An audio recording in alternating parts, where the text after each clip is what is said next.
There we go.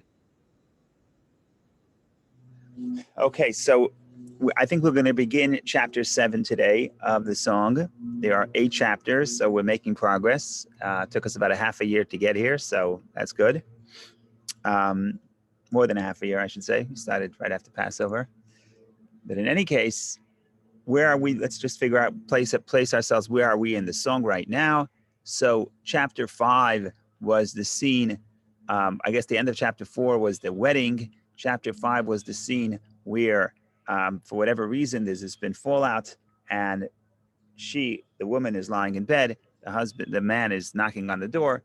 She doesn't open. By the time she opens, it's too late. He's gone. She looks for him. She can't find him. She's beaten by the guards of the city. That's clearly the exile. That was chapter 5. Chapter 6, we discuss the question where the people ask her, the daughters of Jerusalem ask her, tell us about your beloved. Where is he? Why is he hiding? And she is discussing, and she's sort of negotiating, trying to figure out her place in this relationship, even during the exile. And then we started talking about the praises that he praises her in chapter 6. In other words, even during the exile, from her perspective, she thinks that he's not present, but he is clearly praising her. He's clearly in this relationship. Now we get to chapter 7. Chapter 7 is a very interesting chapter because chapter 7 begins with the people, the spectators, whoever they are. It doesn't say daughters of Jerusalem, but there are people talking to her and telling her, asking her to come with them. They want to see her. They probably want her to dance. And probably they're praising her. Right after that verse, there are praises. And the praises shift in a very important way, as we'll discuss. And most people would assume this is the nations of the world trying to pressure.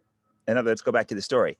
Most people would say what's happening is that the people in town are trying to pressure her. Everyone knows she's beautiful, not just her beloved.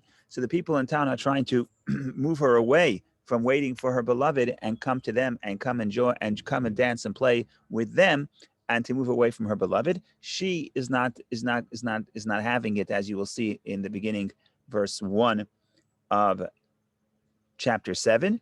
But then there's a whole list of praises, which could either be the people who are asking her to come and dance, they are praising her, or it's her beloved praising her. It depends who you ask. But in any case, that hopefully is at least somewhat of an introduction. We'll open up the verse and we'll open up the verses and we'll see what we mean. So this is the beginning of 7.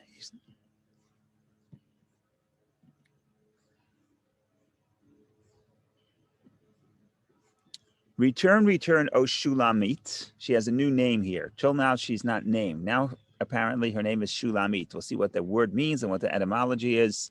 Return, return, O Shulamit. Return and return, and let us gaze upon you. So as we will see, we'll quote Rashi, but as we will see, this seems like the people in town are telling her, we want to see you. In other words, she is sitting and waiting for her beloved. They say, why don't you come to us? We want to see you. Now, this is a response. What will you see for the Shulamite as in the dance of the two camps? What she is telling them, right? She's talking about herself in third person. But what she's responding, they come and say, come Shulamit, return Shulamit, return, and we want to gaze upon you. What does she respond? She says, what will you see for the Shulamite? For the Shulamit. In other words, what will you see? What could you do for me that would make me want to come dance with you? What would you give me as in the dance of the two camps? In other words, I have better places to dance. Your dancing cannot compete with what I had with my beloved. That's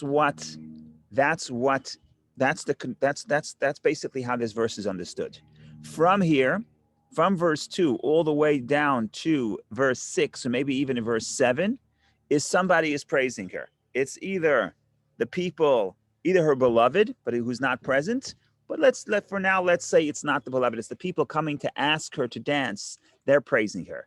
And what's interesting about this praise is this praise changes forms. If you look at up to the praises up to this point, where her beloved praised her beauty, first of all, there's 2 points here. First of all, he starts at the head, the head, and he goes downward. So starting from the top, I'm going down in the body. And also, where does he stop? He stops at the chest. Here, you have a big change. First of all, it starts from the bottom. You start with the feet. We're talking about dance. So if you're dancing, you want to start with the feet. So first of all, it starts from below and going upward. And also, it's also talking about the thighs, which I guess is considered less modest. So that's why many people want to say it. This is not the her beloved talking about her in a gentle way, but it's more like the people in town want to see her, want to be exposed to her beauty, and therefore they're not as modest as the praises till now. So I just want to give a few samples, and then we're going to do, we'll move to Rashi on 1 and 2, and there's a lot of Kabbalah on number 2, so that should be interesting. So just read a little bit, verse 2. How fair are your feet in sandals? Right away, he's talking about the feet. Starts from the bottom. Not only the feet, even the sandals. O daughter of nobles, the curves of your thighs are like jewels, the handiwork of a craftsman. Your navel is like a round basin where no mixed wine is lacking. Your belly is like a stack of wheat fenced with roses. Your two breasts are like two fawns, like twins of a gazelle. Your neck is like an ivory tower. Your eyes are like pools in Heshbon, by the gate of Bat Rabim. Your face is as the tower of Lebanon, facing towards Damascus. Your head upon you is like Carmel, and the braided locks of your head are like purple. The king is bound in the trees. How fair and how pleasant are you, a love with delights. So what's happening here, as we mentioned, it starts from the bottom, goes all the way up to the head and to the locks, which is the opposite pattern of the way it typically is in the song up until chapter 7, where when her beloved praises her, he begins from the top and works his way down. So that's significant both in the spiritual sense as we will get to. Okay, so that is I think that's enough for the simple story. Simple story is her beloved is gone. She's waiting, or she's not. She's waiting for him. The people in town say, "Why don't you come dance with us? We want to see your beauty. There's a lot more fun we can have together." And she says, "What can you show me? What can you do for me? You can't compete with what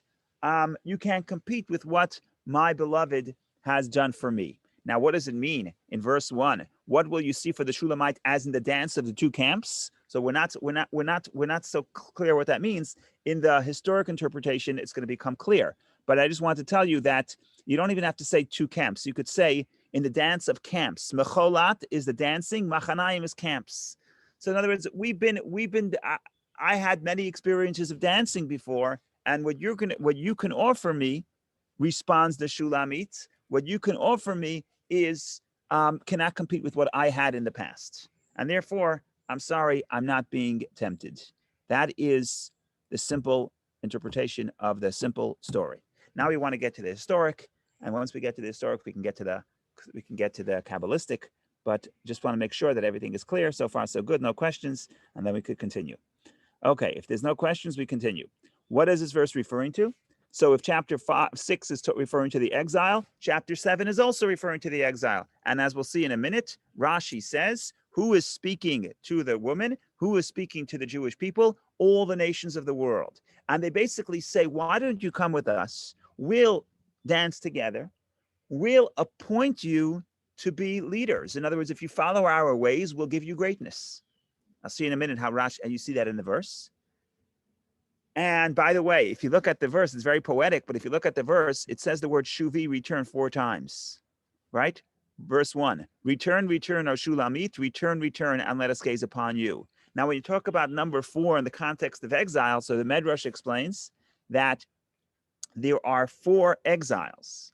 There was the exile of Babylonia. There was the exile of Persia. There was the exile of Greece. And finally, the final exile is the exile of Rome. Okay, so there's 4 exiles. And what the commentaries explain is that during all 4 exiles, we have been told, follow us. In other words, the nations of the world tell us, why don't you follow us and let us gaze upon you? Now, the word gaze, v'nech zabach, has a double meaning, as Rashi will say. V'nech zabach, we will gaze upon you, could also mean we will appoint you to greatness. When? Because the question is, what are you gazing for? What are you gazing at, and what are you gazing for? When in the book of Exodus, when Jethro, Moshe's father-in-law, tells Moshe, he says, you can't be a judge alone. You have to appoint people to help you. So Jethro says, Va'ata techezeh, you will see and you will find people to appoint for the judges. So he uses the term techazeh, and techazeh in that context is appoint. So yes, it means go, you'll gaze, but not gaze just for pleasure, gaze for appointment. So the commentaries say, Rashi will say, if I'm not mistaken, that the nations of the world say, return, O Shulamit, v'nechazabach, we will gaze upon you, but it means we will appoint you to greatness. And what do they say? They say, what can you appoint us to? Could you appoint us to the greatness that we had when we were dancing at the two camps? What's the two camps? So they're all different interpretations. One interpretation, I'm pretty sure Rashi says this. You'll find out in a second if I'm dreaming. The two camps is, there's basically, I don't remember who says what, but there's basically two ways of reading it. Either when the Jewish people were traveling through the desert, where they were divided into many camps, because you had the temple in the center, the Mishkan, the tabernacle in the center, and you had four camps of Jewish people surrounding the temple in all four directions. Each camp had three tribes, as described in great detail in the beginning of the fourth book of the Torah and the book of Numbers. So when he says, what can you do for us? The Jewish people say, could you do this the same greatness? The Jewish people tell the nations of the world, could you do for us what God did for us when we were traveling through the desert in camps? Remember, I said Machanaim is camps plural. It could be two, but it doesn't have to mean two. So that's one interpretation. Another interpretation is, could you do for us, could you replay for us what we did at what happened at Sinai? And at Sinai, there were two camps. There was the camp of the Jewish people, but there were also a camp of angels. And there's a quote from the Psalms that says when God came to Sinai, he came with all his angels. So in other words, by the way, the second interpretation, this idea so all throughout the sages, all different commentaries are using this verse to encourage the Jewish people. Maimonides writes about this he has a very famous letter, the letter to the Yemenite Jews, the Geret Teiman, the letter of Yemen, and he's encouraging them not to withstand the pressure of the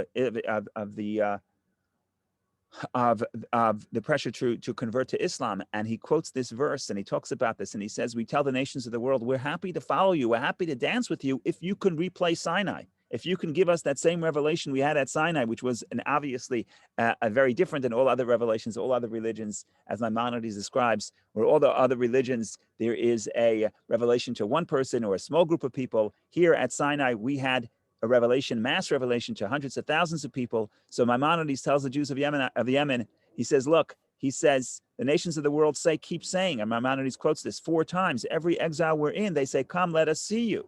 And what do we respond? What can you show us? Could you outdo what we had before? Could you outdo the dancing of the camps? Could you outdo Sinai? And of course they can't, and that's why we're still where we are, and that's why we're still Jewish, and that's why we didn't follow all the nations saying, come dance with us. Come dance with us means come adapt our lifestyle. And we say, no, we're not doing it. I mean, we would if you had something to offer. I mean, you can appoint us to greatness, but you can't give us that dancing, that joy that we had with God, with our beloved, either at Sinai or the desert, or maybe both. So that's the introduction that's basically the historic perspective. I want to read Rashi for a few reasons. Also because he explains it a little bit better than I do. And also because of the end where Rashi addresses top down and bottom up. The praise is top down and bottom up. And over here, I was absolutely shocked to see this because if you didn't tell me it's Rashi, I would tell you it's the Zohar. But it's Rashi. So what am I going to do? So let's see. By the way, Shulamit. What does Shulamit mean? Shulamit comes from the word Shalem, complete. As Rashi will say, the nations of the world tell us, return to Shulamit, the perfect one. We're perfect in faith. Throughout the exile, we're imperfect. But our faith in God is steadfast and perfect. And that's why we were able to withstand all that pressure. And that's why the people are telling us, come join us. So let's read. So let's see Rashi. Return, O Shulamit. They say to me, who's they? The nations of the world. Return from following the omnipresent. Shuva means return from God. Come back to us. O Shulamit. Who's the Shulamit? Says Rashi. Hebrew Shulamit, the one who is perfect in your faith with him. Shulamit, it comes from the word Shalem. Right? It's the first time she has a name, but it's not a name. It's really a title. She's perfect in the sense that her, as in the collective Jewish people, our faith in God is perfect and complete. And let us gaze upon you. This is what I mentioned from Rashi. We will appoint from you governors and rulers, like Exodus 18, and you shall appoint techezeh from all the people. Right? So in other words, the word techezeh, we will gaze, can also mean appoint. So that's one interpretation. Here we have another explanation, says Rashi. Another explanation. and we will gaze upon you. We will ponder what greatness to give you. In other words, we'll look at you to figure out what we can do for you. Not a point, but the second interpretation is still saying we're going to gaze, but the gaze is for the purpose of seeing what we can give you. And what do the Jewish people respond? The Jewish people respond, what greatness can you allot me that will equal my greatness, or even the greatness of the divisions of the dances of the encampments in the desert? So Rashi says the desert. Rashi doesn't say that it refers to the giving of the Torah, that other people say, and like I said, Maimonides says that. But here it says in the desert we had the camps. You can replicate that experience for us. Okay, now according Rabbi, to Rashi, go ahead. Going back to the two camps, when you talked about the tribes, so how does that turn into two? The four and Not the two. Machanayim means camps in the plural. Camps in the plural, machaneh is singular, machanayim is plural. So it doesn't say two camps. That's just the translation. The accurate translation would be as in the dance of the camps. Right, Machanayim is camps. Now, usually we know camps has to be at least two. So it could mean two, but it could be more than two. So whoever translated this, the Maznaim, whoever translated this, they wrote two. If you're going to write two, then you're probably following the interpretation that it refers to the giving of the Torah, where there were two camps, the camp of the Jewish people and the camp of the angels. But if you're going to follow Rashi, that is referring to the camps in the desert, then it cannot mean two camps. It has to mean camps. And that's, by the way, what it says. Machanayim is camps. Right, thank you. Oh, but they're doing it because the ayin part can mean a dual. Yud mem is plural, not two. It doesn't make it two. It makes it plural. Plural could mean two, right? Machaneh, mem chet nun is the root of machaneh. And then yim, yud mem, makes it plural. So it's camps. That's what it means. Why they're writing two, I don't know. You have to send a letter to the editor. No, if I would comment all the times that I'm not sure why they translate this way, we're going to make a full book on the comments and the translation. Yeah. I guess they have to write something, so they write two. If it's more accurate, I wouldn't say two. I would write camps. That's what the word means. Go on the boardwalk in Tel Aviv and ask people what's machanayim. They're going to say it means camps. It doesn't mean two camps. It means camps. Now camps could mean two camps, of course, but it could also mean four camps. Thank you. Okay, now we're going to continue. According to Rashi, I mentioned before that there's two ways of reading this. According to Rashi, the following praises is not God, is not the beloved praising the woman, it's the nations of the world. And the nations of the world say, you're so beautiful, which is why we want you to join us.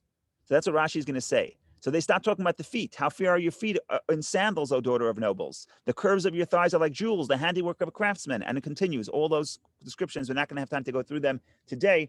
I don't know if we'll go through them. This is your homework to go read all the description in Rashi. Open up Rashi. You can find it on the internet. Shir HaShirim, Song of Songs, chapter 7, Chabad.org. You open the Rashis, you see all the descriptions. But in any case, I want to do verse 2. How fair are your feet in sandals? They say to her. In other words, this is not the beloved talking. It's still the nations of the world praising the Jews. They say to her, we want you to cleave to us because of the beauty and the esteem that we saw in you when you were still beautiful. In other words, now you're in exile. Now you're not so beautiful. But we remember how beautiful you were. So now they're praising the beauty of the Jewish people in the past. Now, what's the first thing you do when you praise a woman? I'm kidding. So don't take it seriously. Don't try this at home. You praise the shoes, right? Oh, you have beautiful shoes today. That's what they do. They start with the shoes. So what does it mean in shoes? How fair are your feet in sandals? What are we talking about? Beautiful feet. So Rashi says this is very poetic. How fair are your feet in the festive pilgrimage, O daughter of princes. In other words, when the Jewish people lived in Israel, 3 times a year, the people would walk to the temple in Jerusalem. That was an unbelievable scene, the pilgrimage of all the Jewish people throughout the entirety of the land of Israel coming to Jerusalem. And that was a beautiful scene. And according to the commentary, according to Rashi, according to Medrash, that is what the nations of the world are praising Israel. Remember how beautiful you were when you were so devoted to God, when you walked to the temple. And that's why they use the term of feet and sandals, because we're referring to the pilgrimage. By the way, the Hebrew word for the festivals is shalosh regalim. Now, the word shalosh regalim is a tricky word because it means 3 times. 3 times a year shall you go to the temple. But the word regalim has the word regel, has the word foot within it. In other words, biblically speaking, the etymology of the word that means holidays is feet. 3 feet a year you'll celebrate. And why do you refer to regel In other words, in biblical Hebrew, the term regel could either mean 3 times, an occasion, or it can mean feet. And they're interrelated because at the three pilgrimage festivals, you walked with your feet. So that's the first praise, the feet in the sandals, walking to the temple. Now we have to deal with the curves of your thighs are like jewels, the handiwork of a craftsman. Rashi is also going to say this refers to the temple. If the feet are walking to the temple, by the way, all these praises, your navel, your what else are we saying? Your belly, all these things refer to different aspects of the temple, says Rashi, but we're not going to have time for that today. We're going to deal with one. The curves of your thighs are jewels. A collection of gold jewels is called chali ketem. That's just dealing with the word chali. Kmo chalaim. So we're dealing with the Hebrew grammar. Chalaim means jewelry. Okay. Al Khali in Arabic. I don't know Arabic. I think Bob is here. Bob, help us out here. Al Khali, Rashi says Al Khali is jewelry in Arabic. Okay. So he's saying this word is an Arabic word. By the way, there are words, the scholars tell you that the words here, there are certain words in the Song of Songs that come from other languages that do not appear in any other book in the Bible. And they're not really Hebrew words. They are Persian words. And one that I found very, very interesting was the word for pardes, which became Hebrew for orchard. And here you have pardes in the Song of Songs, the only place in the Bible where you have the word pardes. Now, the word pardes, you may know it from paradise. And paradise is a Persian word. In other words, it's derived from a Persian word. So the word pardes is a Hebrew word that came into Hebrew only in the later books of the Bible, came in from Persian. And that's what the scholars are saying. I assume it's true because they tell me that nowhere else does it say pardes in Hebrew. But in any case, that's very interesting. Here too, Rashi's saying that the word chalaim is jewelry. How do you know it? So he has one source, al chali ketem. He quotes one verse, but then he says, go look at the Arabic, and chali, al chali in Arabic, says Rashi, is jewelry. Okay, wonderful. What does it mean? The curves of your thighs are like the jewelry. What are the thighs? Says Rashi. And our sages interpret this as referring to the holes of the foundations of the altar for the libations, which were created during the 6 days of creation, round as a thigh. So in the times of the temple, there is the commandment to pour wine on the altar. Where do they pour the wine? So there's different opinions where the wine went when they poured it in the altar. If you open up Tractate Sukkah and the Talmud, one opinion is that inside the temple, inside the altar, there was an empty space where the wine would collect, and every now and then they would go in and take out the wine, and it would become hard, and then they would take it out. Other people say that there were 2 holes that went all the way down to the deep water, to the underground, to water, and that's where they poured the wine. In any case, this is the praise of how beautiful are the thighs. Thighs are usually concealed and they're round. This refers to the pouring of the libation at the temple, which of course represents joy. Wine represents joy, and whatever the specifics. I don't have much to say about this right now. But the bottom line is, it's a reference. The first clause of the verse is a reference to the going up to the pilgrimage. And the second clause is what they did in the temple. The curves of your thighs is a reference to the innermost parts of the altar, which is the holes. They call it shitin, the holes that were at the foundation of the temple and at the foundation of the altar. And there's a tradition that those holes, those tunnels going from the altar all the way down to the to deep within the earth, there's a tradition in the Talmud there that it's created from the 6 days of creation. In other words, it's fundamental to the spiritual basis of the world. Okay, so let's continue, unless anyone has a question. This is the last Rashi. I was so surprised to read it because it's so Kabbalistic. But here we go. It's going to address the fact that when God praises us, God praises from above to below, and here it's from below to above. So let's see. So first he's dealing with the word craftsman. What's a craftsman? Uman, like Uman in the praise of, in the praise of the Holy One, blessed be he, the Israelites praise him from top to bottom. Okay, now I'm sorry. This is Rashi saying a little bit different than I said. Not the way he praised her, which is also top to bottom. But now we're going to discuss how the Jewish people praise God, and then how the Jewish people are praised in this context at least. So here we go. They commence, so to speak, from his head is as fine as gold, and progressively descend to his legs are pillars of marble. When we describe God in chapter 6, we start from the head and we go down to his And we go down to his legs. Since they come to appease him, to draw down his Shekhinah, his divine presence, from the heavenly abodes to the earthly abodes. In other words, what are we trying to do? We're trying to bring God down into this world. So if you're flowing downward, you start from the top and you go down. He, however, counts their praises from the bottom to the top. How fair are your feet? And he progressively counts until your head upon you is like a Carmel, until he comes to draw them to him. So what's happening here is we want to bring God down. So we start from the top and we work our way down because that's the direction we're trying to go. We want to bring God down into our presence.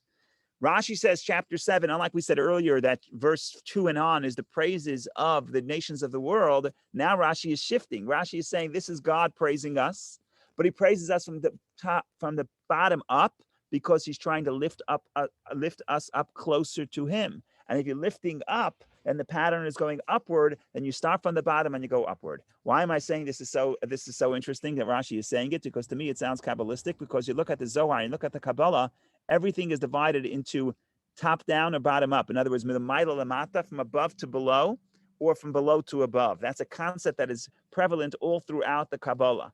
And here it seems to me that Rashi is using that concept to explain just the sort of even to explain the way the song was written, how the order of the praises, and it's not just by chance, but it's significant. It's what are we trying to do? We're trying to bring God down, and God is trying to lift us up. So that is the story in short, about the Kabbalist, about the historic interpretation of these verses. And now we still have to do, if anyone has any comments, please share. Otherwise, we have to go to the Kabbalistic interpretation.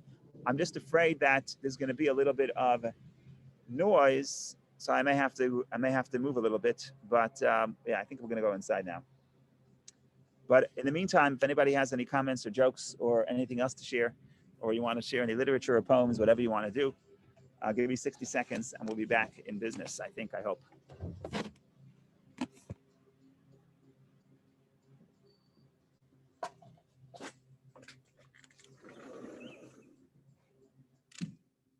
Okay, this should work.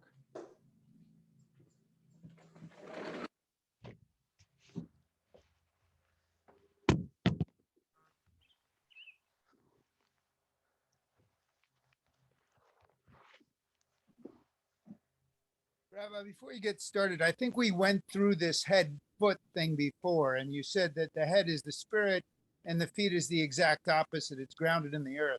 Right. Are we not to assume then that God really wants us to start with earthly matters? That's important to start with, and that slowly but surely we're raised. Yeah, that's the meaning of God raises us up, bottom up. Bottom up means you're right. You start with the physical and then you become progressively more spiritual. With God, it's the opposite. What we want from God, we want God to be present in this world, right? Certainly if you get from the Kabbalistic perspective, where the Kabbalistic perspective will tell you that the purpose of trying to connect to God is not just that we escape and we try to escape the physical world, but it's the opposite. It's trying to sanctify the physical world. So our job, certainly according to the Kabbalah, our job is to bring God's presence within the world. If you look at the description of Sinai, for example. So at Sinai it says Vayered Hashem al Har Sinai. God descends on Mount Sinai, and then it says to Moses, God says Alei El Hashem, ascend to God. So it's almost like we're meeting halfway. God has to descend, he has to come down, but we have to ascend because to communicate, right? We have one person's on top of the mountain, one person's on the bottom, we meet halfway. That's basically, that's what's happening over here. In other words, for us to relate to God, two things have to happen. We have to raise ourselves up from the spiritual, from being totally invested in physicality, and we have to open ourselves up to spirituality. But on the other hand, God has to invest himself within the physical world. So in other words, we're meeting, but we're going in two opposite directions. And you're right, our starting point is we're starting from the most physical and we become progressively more spiritual. But with God, it's the opposite. He begins in the spiritual and then he expresses himself in the finite realm, in the physical world. But doesn't he go even further and say, look, there are no shortcuts for us humans. We can't stay in the desert the whole time. We must plant ourselves in the earth and do the deeds. I like that. I like that. And I like the idea there's no shortcuts. You can't just run to the head. You have to start with the sandal, then go to the foot, and go to the thigh, et cetera, et cetera. Yes, there's that you can't jump. You can't. I mean, you could jump, but that's teshuvah. That we'll get to in chapter 8. But right now, you can't jump. Yes, you have to grow in small steps progressively. So that's all good. Thank you. Okay, so now I think we want to get to the Kabbalistic interpretation, and this is something I think we discussed this. We discussed it. I don't know if we discussed this. I wrote about this a few years ago when we discussed the concept of shoes, but I'll confess I stole it from right here. I stole it from Rabbi Shneur Zalman's discourse on this verse. So it's really a discourse on the Song of Songs. So if you remember a little bit of it, that's wonderful, but it's nice anyway. So here we go. The first thing we want to discuss when we look at the Hasidic interpretation is the idea of the shoes. And Rabbi Shneur Zalman is going to follow what Rashi says from the Medrash, that we're talking about the pilgrimage holidays, the time that we go to the temple 3 times a year. But Rabbi Shneur Zalman says something very interesting. He says that now, since we don't have the temple, so in some sense, we are at a spiritual disadvantage because we don't have a temple in a tangible way. But we do have a temple in a spiritual sense. And that comes along with a disadvantage because it's not as tangible, but it also comes along with an advantage. And the advantage is that the 3 pilgrimage holidays, which in the times of the temple you had to do 3 times a year, we have that opportunity to connect to God 3 times a day. In other words, every time we pray, morning, afternoon, and evening, we are essentially walking to the temple. We're essentially coming into that space where the awareness of God is relevant. And then Rabbi Shneur Zalman gives this whole interpretation where why were the three pilgrimage holidays? One corresponding to each of the 3 patriarchs, and Kabbalistically, each of the 3 patriarchs represent another attribute. So Abraham serves God with love, Isaac serves God with awe, and Jacob serves God with compassion. Right? That's a lot of what's happening in the stories in the Torah. According to the Kabbalistic interpretation, we mentioned a little bit about this on Thursday and on Wednesday, that's if you really want to understand the dynamic between the dynamic between Isaac and Abraham, you have to think about one person is very kind and one person is very disciplined, and they have totally different attributes. And then compassion is considered the merging of the 2, as we discussed in the past. We can get into it if anybody wants to, but the bottom line is there are 3 holidays because there are 3 patriarchs, and each patriarch represents another way of serving God, another way of interacting with God. Says Rabbi Shneur Zalman, now we actually in every prayer, we can do all 3. And that's why in every prayer, there are verses that discuss love of God.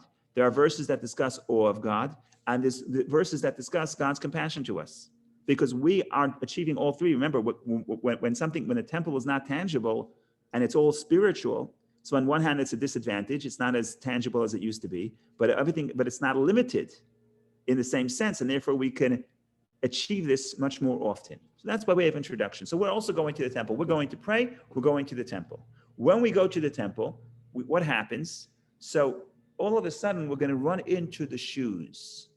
There's the shoe. There's the foot, and there's a shoe. And we want to think about what is the foot and what is the shoe. And here there's going to be a double interpretation. We're going to talk about the foot and the shoe, the way it is within God's divine energy, which creates the world. It's going to be one aspect. And then we're going to take a pause and then explain it the way it is within the soul of every human being. So we're going to explain this concept in at least 2 dimensions from the spiritual perspective. So the first thing we want to talk about is God. When God creates the world, there has to be a shoe. God has a foot, and the foot needs shoes. I'm not making this up. There's a verse in Isaiah. I think it's the last chapter of Isaiah, actually. beginning of the last chapter of Isaiah, we say it in the Haftorah of Shabbat Rosh Chodesh, Hashamayim Kisi, God says, the heavens are my chair or my throne. The haaretz, and the earth is the stool is my footstool. In other words, God is sitting in heaven, but he extends down into this earth. So you have a biblical verse that tells you that God's feet are on earth. What does this mean? This means that when God creates the world, according to the Kabbalah, there's a whole system of the 10 attributes that create, because God is infinite. So God has to limit his expression so that this physical world should be able to contain it. And just like within a person, there's more energy and more of your capacity as a human being is higher up in your body. In other words, your higher faculties, the faculty of thought, the faculty of sight, the faculty of speech, this is all in your head. And as you go progressively lower, you feel there's less and less of what makes a human being distinct. And until the lowest level is feet. What is the feet? The power to walk. The power to walk is not unique to the human being. Animals have that as well. So what we're talking about is that there's a progressively diminishing expression of the power of the soul within the body until you get to the feet, where the expression of the soul is the least. They even say that if you have to put a limb in if you have to test water, if you have to go into the hot water, you put your heel in first. Why? Because your heel has the least sensation. The Talmud says that the heel is Malach HaMavet Sheba Adam. The heel is the angel of death within the human being. In other words, it's the place where there's where the energy of the soul is felt the least. Right? I guess there's not a lot of. We have doctors here. I guess there are not a lot of nerves in the heel, and that's why you don't have sensation. That's why you can put it into hot water. So the point is, when you talk about God's feet, what you're really saying is that the expression of the divine light is concealed in order for God to create, and that is true. And that is true of how God creates all the worlds. In other words, even in the highest world of Atzilut, the light is diminished every step that you go down the chain of the evolution. Every step, the light is diminished further and further. But even so, when you get to this world, in this world, we don't see the feet. God's feet are here. That's what Isaiah says. The earth is the footstool for my feet. In other words, the earth is the place that holds God's feet. But the problem is that God is wearing shoes. What does it mean God's wearing shoes? It means that the presence, the energy of the energy of God that's within this world is covered over in the shoes. So the shoe is what conceals the divine presence. The shoe is what allows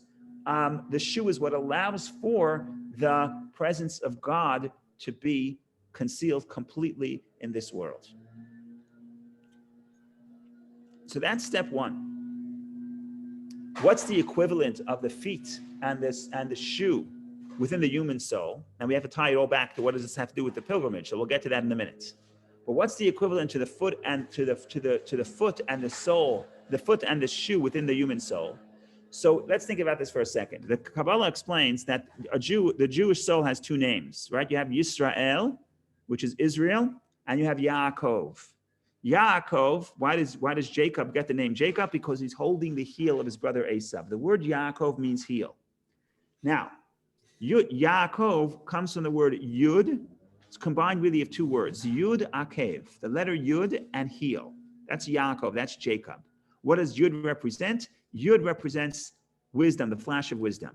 In other words, Kabbalistically speaking, the name Yaakov is basically telling you that the wisdom, which is the highest capacity of the soul, is drawn down all the way to the heel. That's what Yaakov means, that the Yud could descend into the heel, into the person's entire personality until the heel, right? Because sometimes you have people who are very wise, they have very good ideas, and they're enlightened, they know what's the right way to live. But in practice, they don't do it. So the Yud is stuck in the head. But if the wisdom permeates the entirety of the person's personality, then the Yud goes all the way down, all the way to the heel. Okay, Kabbalistically speaking, what does this mean within the soul? So the Kabbalah explains that most of your soul, it remains in the supraconscious. In other words, simply speaking, just to translate what the Kabbalah says, most of your soul does not enter your body. Most of your soul does not enter your consciousness. Most of your soul hovers above you. By the way, that's the meaning of the Hebrew word mazal tov, have good luck. Well, we don't believe in luck necessarily in the conventional sense. So what does luck mean? Literally, the word mazal comes from the word nozel, of something dripping down. So if I want to wish you a happy birthday, I say, mazal tov, you should have a very good drip. You should have a very good leak. What am I saying? I'm saying that the energy from the essence of your soul, which hovers above you, should descend into your consciousness. In other words, more of the essence of your soul, which is too powerful to enter your consciousness, should flow into some of your infinite potential should flow into the soul that's within your body. Okay. So what is the heel? Going back to Yaakov, Yud Akev. The heel is the tail end of your soul, the part of your soul that's within your body. Right? According to the Kabbalah, you have, people have a flash of inspiration. Wisdom. Where does wisdom come from? So King Solomon said, where do your ideas come from? King Solomon says, the wisdom comes from nowhere, comes out of nowhere, right? You're walking down the street, you have an idea. Where does it pop into your head from? It pops into your head from the subconscious or the superconscious. And in the language of the Kabbalah, it comes from the essence of your soul. And the essence of your soul just dropped an idea within your soul that's within the body. And the soul that's within the body in your consciousness is the heel. And the yud is that little bit of wisdom that comes all the way down to the soul that's within your body. Okay. So if the heel is the soul that's within your body, if the heel is the soul that's within your body, so what's the foot? So the foot now, so what is the shoe? So the shoe has two characteristics typically. Number one, shoes are made from animal hide, right? That's why when in halacha, when in Yom Kippur, when it says you can't wear shoes, it doesn't mean you can't wear cloth shoes. It means you can't wear leather shoes because leather shoes were considered shoes. If you're not wearing leather shoes, it's not really shoes. So what do we know about sandals, shoes? Sandals are made of leather. And they also, what's the function of shoes? The function of shoes is to walk to a place to help you walk. In other words, it protects you so you should be able to walk. In other words, it increases your range of mobility. It allows you to travel farther because you're protected and you have that foot and you have that sandal or that shoe. Kabbalistically, what does this mean? So this is easy. If the heel is the soul, the part of the soul that's within your body, just like we said, the divine energy that's in this world is covered with the heel, with the shoe. The shoe is what conceals the divine energy. What conceals the sense of your soul? What within your personality hides your soul? Even the heel of the soul, which is the end of the soul, which is the part of the soul that's within the body. What is that? That's, of course, the shoe. What is the shoe? Animal skin. That's the animal soul. The animalistic side of self, the nefesh habahamit, what the Kabbalah refers to as the animal soul, the self-oriented soul is animal hide because it is animalistic. Animalistic means it doesn't think abstractly. It thinks only about itself. It focuses on self instead of focusing on the transcendent. And that's why it's the shoe, because it covers over the foot. What is the foot? The foot is the extension, the tail end of the part of the soul that enters the body. And even that part of the soul, even that limited part of the soul is covered with the animal hide. Okay, so everything is negative. Animal hide is negative. Shoes are negative. They're hiding your soul. So what's so beautiful? Why are we praising the Jewish people and saying, wow, you have beautiful shoes, if Kabbalistically shoes is all about concealment? So here we get the second element of the soul. Here we get the second element of the shoe. What does the shoe do? Shoe allows you to walk to where you could not walk without your shoes. In other words, and this is a concept that the Kabbalah explains many places. We also said it in the song at the beginning. The animal soul has much more drive and passion than the godly soul. The godly soul is holy and intellectual, but it's not as passionate. And therefore, we mentioned this before when you quoted the verse, pull me after you and you will run. The godly soul doesn't know how to run anywhere. Tell it to love God. It's okay, I love God. Let's go meet God. Okay, I'm going to walk. The godly soul doesn't walk, it doesn't run anywhere. Your animal soul, because it's self-oriented, because it has a tremendous ego, whatever it wants completely. And therefore, the animal soul has a tremendous amount of passion. And that passion that the animal soul has could be used by the godly soul. In other words, if the godly soul teaches the animal soul to walk not away from God, but to walk to the temple, to walk to the pilgrimage holidays, now the animal soul is contributing to the godly soul. The shoe, which on one hand could conceal of the soul, but it can also help the soul walk. And that's what we're saying now. We're saying that when the godly soul descends within the animal soul and meditates and gets that animal soul to love God, now that passion of love of God that the animal soul has is actually much more powerful than the love of the godly soul. And therefore, that would actually help the godly soul come closer to God with much more passion. I always say that I want to do a lot of things. I want to study. But if there's an obstacle, the obstacle will overcome. If I want to do something that the animal soul wants, if I want a piece of chocolate cake, nothing will stand in my way. I'll cross the town. I'll overcome barriers. If the animal soul wants something, it will get it. Why? Because it runs. And the godly soul doesn't run, it walks. And that's what there was a verse earlier in chapter 1 where we tell God, Mashcheni acharecha narutza, draw me after you, and we will run. We will run. We explained that once the godly soul teaches the animal soul where it is worthwhile to direct its passion, yes, you want to be self-oriented, no problem. But who told you eating cotton candy is the most enjoyable thing in the world or any other sensual pleasure? Coming close to God is the greatest pleasure. So the godly soul teaches the animal soul how to appreciate spiritual delight and spiritual bliss. And then the animal soul says, I'm in, and I want God. But when I want God, I run to God. I don't walk to God. And then when the animal soul runs to God, it also teaches the godly soul how to walk to God, how to run to God. And that's what we're saying here. Let's put all this together. What is God telling the Jewish people? How beautiful are your feet in sandals? How beautiful is, more beautiful than the soul the way it was in heaven, is the foot, the end of the soul, which is in the body.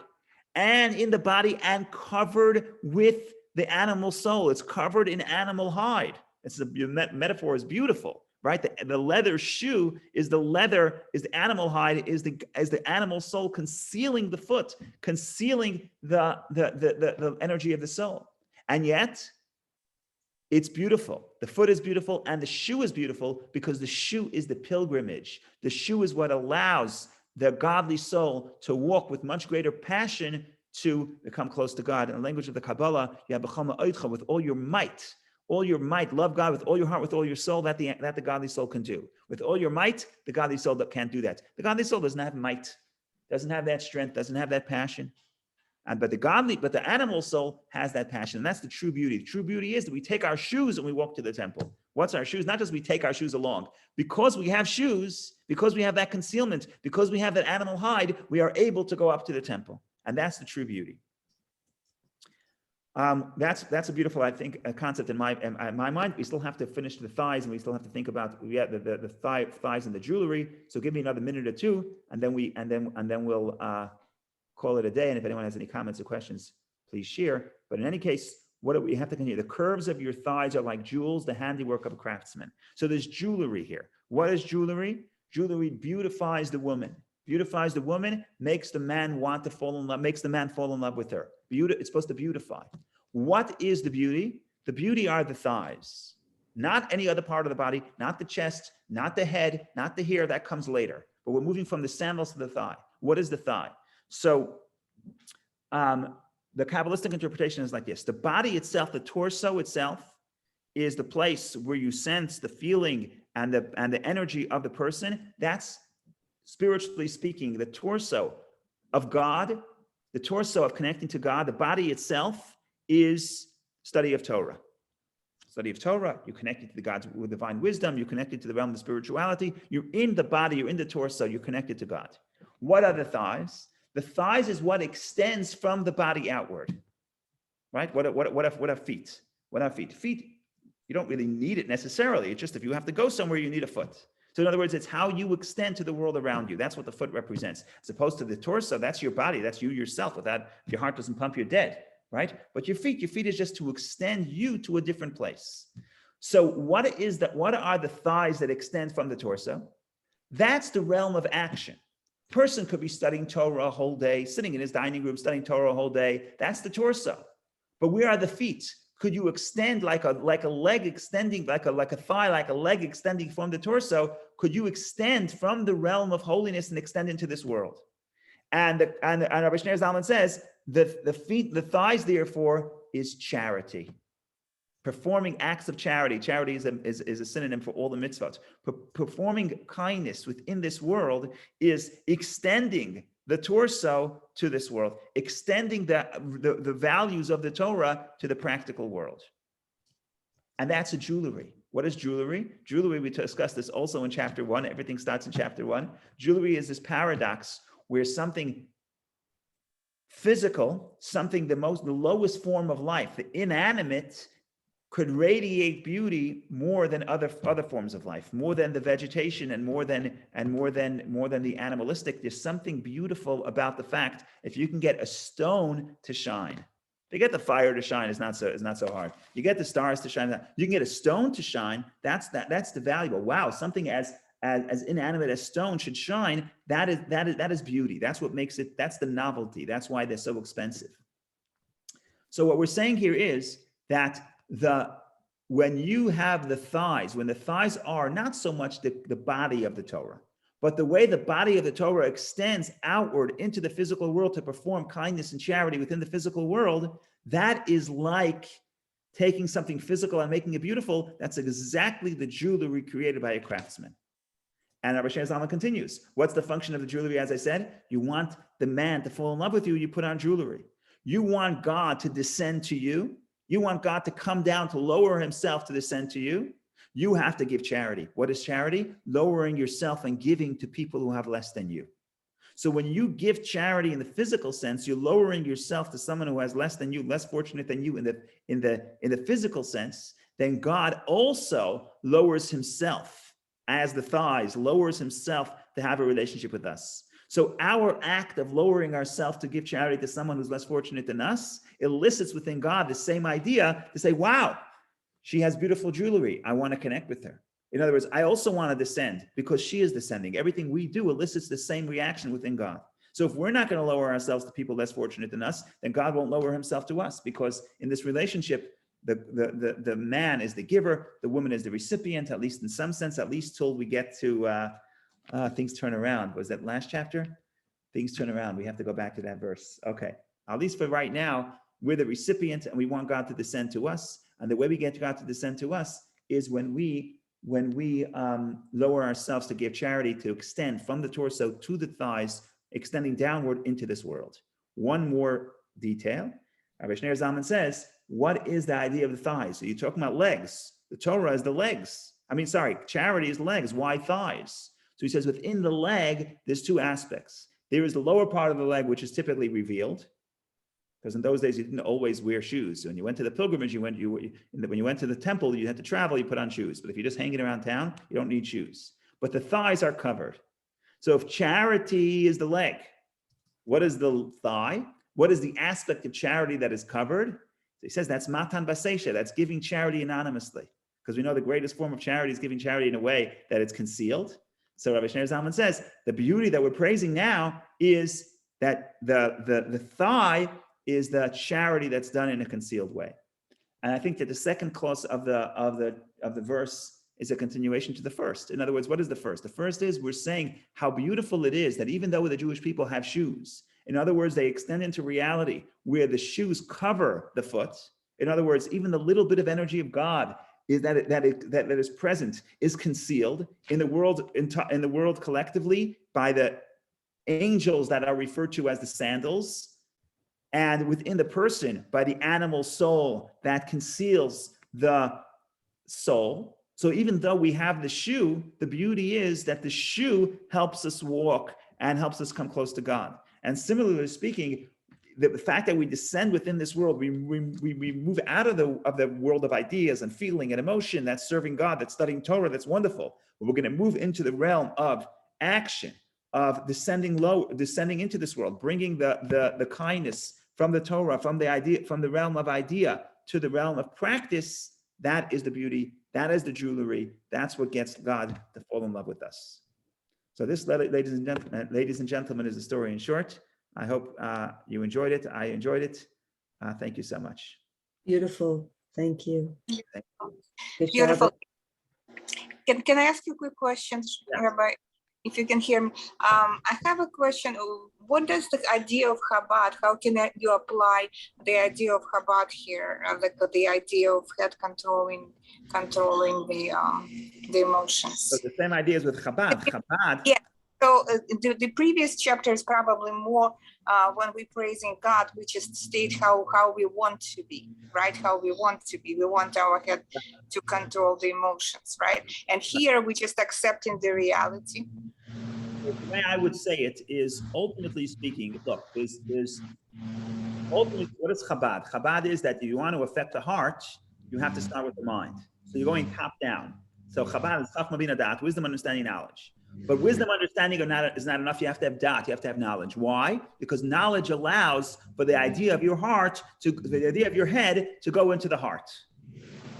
But if it stops there, you're in trouble. In other words, if you say, not only do I understand that I should be connected to God, but I also feel in love with God. That's not enough. The Zohar says that what is the heart? The heart spreads the blood to the whole body.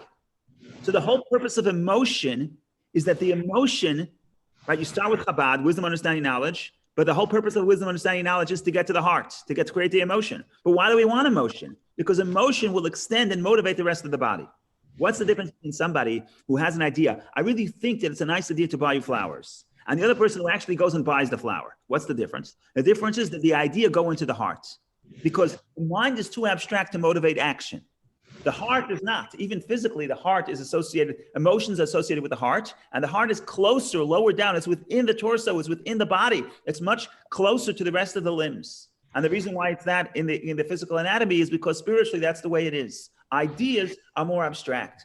And what we're saying is you want to get to the heart, you have to create the enlightenment. But it's not so simple because you have to have Chachma Bina. Chachma Bina is not enough. You also need Dat. It has to go through the neck. The neck is a filter because the mind and the heart speak different languages. Without getting into all of this, ultimately the purpose is to create the heart, to affect the heart, to create the emotion. But the emotion it's not an emotion for itself. It's not, the purpose is not for the self. The purpose of the heart is to motivate action and ultimately in the real world, descend into the real world. Having said that, I would also say that in the time of exile, our primary purpose is action. In other words, yes, every person, every day we try to create a love for God and we try to meditate and we try to do everything every single day within ourselves. But if you want to talk about historically, then you say primarily in the times of the temple was the time where the main way of service of God was love and awe. It was much easier to serve God in a spiritual sense. Today, in the exile, the Kabbalah writes, the main point of the exile, the main focus is the action. So of course we have to meditate. Of course we have to create love. Of course we have to study Torah. We always have to do everything. But in chapter 7, action is primary. In exile, action is primary. And that's the feet, and that's the thighs, and that's because we have to elevate. If you want to lift up the world, you have to start from the lowest place. Thank you very much. Thank you. Thank you, Rabbi. Shabbos. Good job. Okay, next week, just the programming. Next week, I just realized is the Kinos, the conference of Shluchim. I don't know if I'm going to go, but I'm going to take my son. So I don't think I'm going to be able to make it on Friday. So I think we'll take a break for next Friday. I'll send out an email to remind you. And God willing, the following Friday, with God's help, we continue. As far as I can tell, unless I find more discourses from the Tzemach Tzedek, as far as I can tell, we have at least 3 more weeks.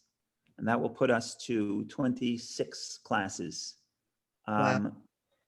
But maybe I'll find more from the Tzemach Tzedek, but we have 3 more left, so we still have at least a little bit of time to enjoy. Okay, thank you. Wonderful Shabbos, everybody. Be well. Thank you, Rabbi. Have a good Shabbos. Thank you. Take care. You too. Be well.